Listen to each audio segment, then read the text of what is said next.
দর্শক বন্ধু, আগামীকাল 21শে জুলাই 2025 বঙ্গাব্দের 4টা শ্রাবণ 1432 সোমবার, সূর্যোদয় ভোর 5টা 7 মিনিটে, সূর্যাস্ত সন্ধ্যে 6টা 16 মিনিটে।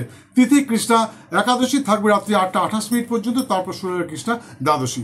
আগামীকাল যে সমস্ত শিশু সন্তানের জন্ম হবে রাত্রি 9টা 7 মিনিটের মধ্যে, তাদের হবে বৃষ রাশি, বৈশ্যবর্ণ, রোহিণী নক্ষত্র, নরগণ, সর্পজনী এবং বিংশতির মধ্যে তাদের জন্ম হবে চন্দ্রের মহাদশায়। কিন্তু আগামীকাল রাত্রি 9টা 7 মিনিটের পর যে সমস্ত শিশু সন্তানের জন্ম হবে তাদের হবে বৃষরাশি, বৈশ্যবর্ণ, কিন্তু তাদের হবে মৃগশিরা নক্ষত্র, দেবগণ, সর্পজনী এবং বিংশতির মধ্যে তাদের জন্ম হবে মঙ্গলের মহাদশায়।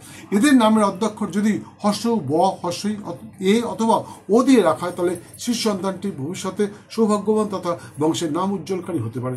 আগামীকাল শ্রাবণ মাসের প্রথম সোমবার। আগামীকালের শুভক্ষণে দেবাদিদেব মহাদেব বা শিবের পুজোয় যিনি শিবকে তুষ্ট করতে পারবেন, আশা করি তার জীবনের সমস্ত আশা আকাঙ্ক্ষা পূর্ণ হবে। এ বিষয়ে বিস্তারিত জানবার জন্য আমার ওয়েবসাইটে গিয়ে দেখে নিতে পারেন। সেখানে লিখিতভাবে আমি সম্পূর্ণ পুজো পদ্ধতিটা বলে দিয়েছি। যাই হোক, আগামীকালের শুভক্ষণে শিশুর নামকরণ, গাত্রহরিদ্রা, অবরাণ্য, দেবতা গঠন, পূর্ণাহ, হলপ্রবাহ, ধান্যচ্ছেদন, ধান্যরোপণ, বৃক্ষরোপণ রোপণ, নাট্যারম্ভ, ছায়াছবি বা সিরিয়ালের মহারত, শিল্পারম্ভ, বাণিজ্য আরম্ভ, কম্পিউটার ক্রয় বিক্রয়, কম্পিউটার নির্মাণ, শান্তি সস্তায়ন, গ্রহ পূজা ইত্যাদি অনুষ্ঠান সম্পন্ন করতে পারেন। আশা করি অবশ্যই সফল হবেন। বন্ধু, আমি অনুসন্ধান করে লক্ষ্য করেছি, পৃথিবীর প্রতিটি সুবুদ্ধি সম্পন্ন মানুষ চান তার সন্তান সৌভাগ্যবান তথা মেধাবী এবং বুদ্ধিমত্তার পরিচয় দিয়ে সমাজের উচ্চ স্তরে পৌঁছে যাক। কিন্তু এর জন্য দরকার ভ্রূণের সঠিক নির্ধারণ, ভ্রূণের জন্মের সঠিক নির্ধারণ। কোন সময় ভ্রূণটা জন্ম হলে সে সৌভাগ্যবান হবে এবং কোন সময় সে ভূমিষ্ঠ হলে সৌভাগ্যবান হবে, এটা নির্ধারণ করা একটা বিরাট কঠিন ব্যাপার।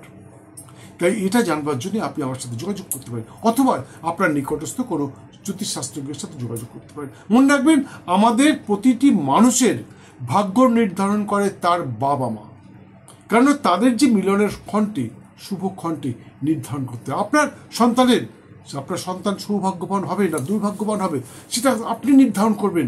সেই জন্যেই ভ্রূণের জন্ম দেওয়ার জন্যে আপনি যোগাযোগ করতে পারেন কোন সময় আপনি আপনার সন্তানের ভ্রূণটির জন্ম দেবেন। আর আরেকটা কথা, কোন সময় সন্তানটি ভূমিষ্ঠ হলে সে সৌভাগ্যবান হবে। বর্তমানে বেশিরভাগ ক্ষেত্রেই সিজারিয়ান বেবি হচ্ছে, তা আমরা ইচ্ছা মতন, আমরা চাইলে ডাক্তারকে বলে আমার ইচ্ছা মতন সময় আমার শিশুটিকে ভূমিষ্ঠ করাতে পারি এবং তার উপর বিচার করে তার ভবিতব্য বলা হয়। আর এইটা জানবার জন্যে আপনি স্ক্রিনে দেওয়া নাম্বার একটি ফোন করুন অথবা চলে আসুন, অবশ্যই বলে দেবো। সুস্থ থাকুন, ভালো থাকুন, দিনটা আপনাদের সকলের খুব ভালো যাক। জয় মা।